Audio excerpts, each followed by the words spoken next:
Hey guys, welcome back to the AJ Analysis channel, where finally, after 2 weeks, we finally have a Manchester United game to talk about the 4-2 win against Newport in the FA Cup. We're going to talk about some of the tactics we saw, some of the things which I thought were good and potentially promising, but also still some real major problems with this Manchester United side, and why, truthfully, I'm still not completely satisfied with Erik ten Hag despite scoring 4 goals in this game. I think there's still some concerns. So let's get into the tactical side of things, get over to the tactical board, and basically break down what happened in this game. And we will focus on Manchester United in possession because, you know, that is what we saw for the large part of the game. That was the general theme, as you would expect. Now, in terms of playing the ball out from the back, this wasn't really a massive factor of the game. Newport didn't press particularly high up the pitch, as you'd expect, so United were able to move the ball out from the back. What I found interesting from here was the structure and the approach which Manchester United looked to use. And this was actually one of the things which, truthfully, I thought was a little bit more promising than what we've seen so far this season. And the reason for that was that because, for once, we actually had 2 players in the second phase. So how did that work? Well, Lisandro Martinez would move slightly more central like this, Rafael Varane would move a little bit wider, and Dalot would invert into midfield, allowing Kobbie Mainoo to push higher up the pitch. And it would be a shape sort of like this. Now, it wasn't entirely like this. At times, Luke Shaw would push further forward. But in general, it was kind of this mixture between a 3-2 shape and a 2-3 shape, depending on how high up the pitch Luke Shaw was at the time. But the important thing here is that for once, United have 2 players on the second phase. Well, you know, at least they did for parts of the games. And for me, that is a step in the right direction. I think this is good from Erik ten Hag. It is a positive sign. And in general, whilst I don't think Dalot was great in this game, I do think this is a positive position for him to play. I think he could have some success here. The problem was, actually, in this particular game, because of the way that Newport approached the game in a very narrow shape, almost a 5-2-1-2 at times, the space was actually in these wider areas. Now, what this meant was that Dalot would then move wider. So if the ball was played down the right-hand side, rather than staying in here, Dalot would then rotate wide.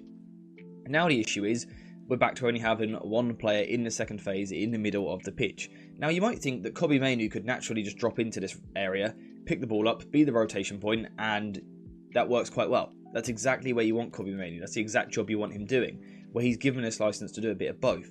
But that didn't really happen in this game, and I couldn't really tell you why, but instead what we saw more was Casemiro and Bruno Fernandes dropping deeper at times.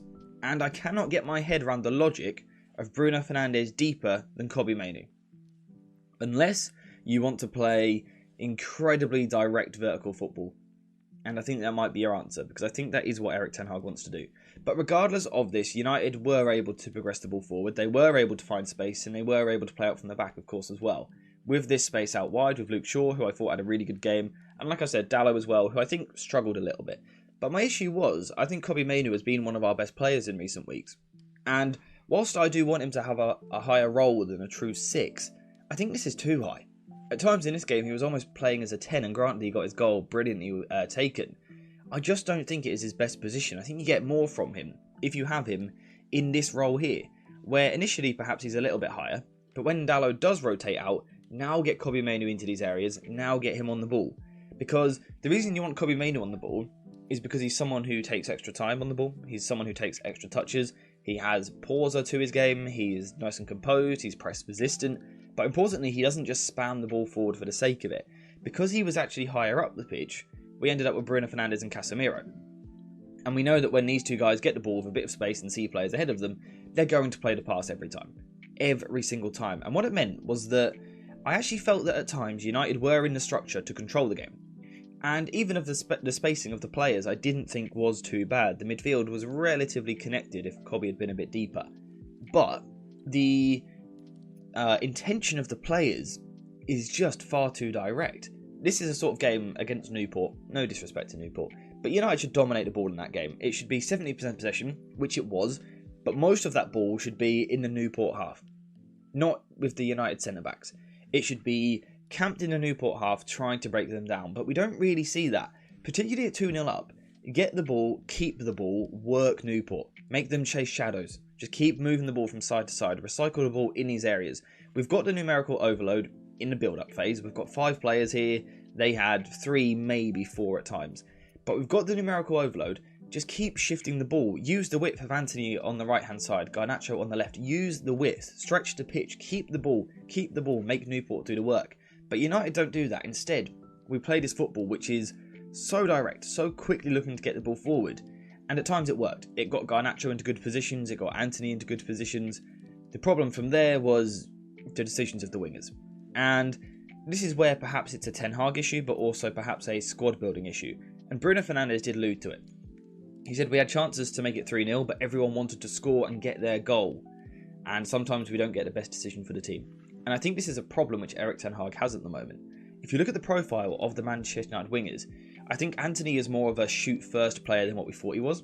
So is Garnacho, Rashford, who didn't play in this game. The whole forward line is made up of players whose first thought is, where's the goal? Now, yes, they're attackers, they're allowed to have shots. But the winger's first thought isn't, where's my striker? It's, how can I score? You know, the wingers in this game combined for 11 shots in this game. Rasmus Højlund had 1. Now, it's natural for wingers to have more shots because, of course, they start further away from goal, which means they have more space. So it is natural for them to have more shots. My issue is when Rasmus Højlund is having 1 shot against Newport, you've got to look at the wingers. And the decision-making of Antony, but particularly Garnacho, was horrendous. Now, they're young players. We can understand that. We can accept it. The problem is, when it keeps happening every single week, you do turn back to the manager and say, you've got to coach them better. You've got to get them into better situations. Or you've got to change the approach. Because what it does feel like, the tactic for United at the moment is draw the opposition onto you by having the ball deeper, which is fair enough. Then play vertical quickly to get the ball forward. And it's not a bad strategy. It does get us into good positions.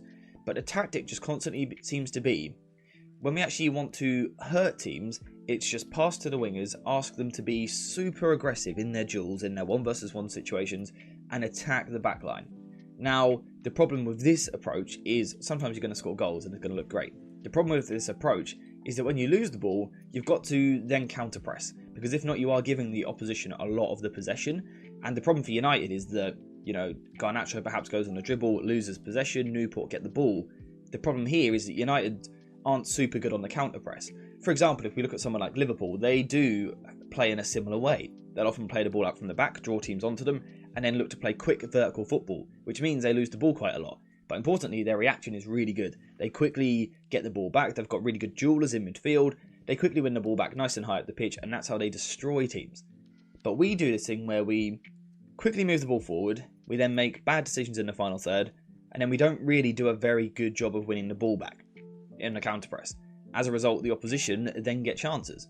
We conceded 2 goals to Newport. That shouldn't be happening. Again, no disrespect to Newport. I thought they played well. They put up a good fight. And yeah, they done well. They nullified United for large parts of the game. United's individual quality, of course, created chances. But Newport were decent. But, come on. It's Manchester United. This is probably our strongest 11. Put Marcus Rashford in there. Put Onana in there. That's probably our strongest 11 we physically have. And because of the tactical approach and the intention of the players, we couldn't control the game against Newport. It's really, really concerning. Now, in terms of to highlight a couple of positives of the game, you know, let's try and do that. United did win 4-2.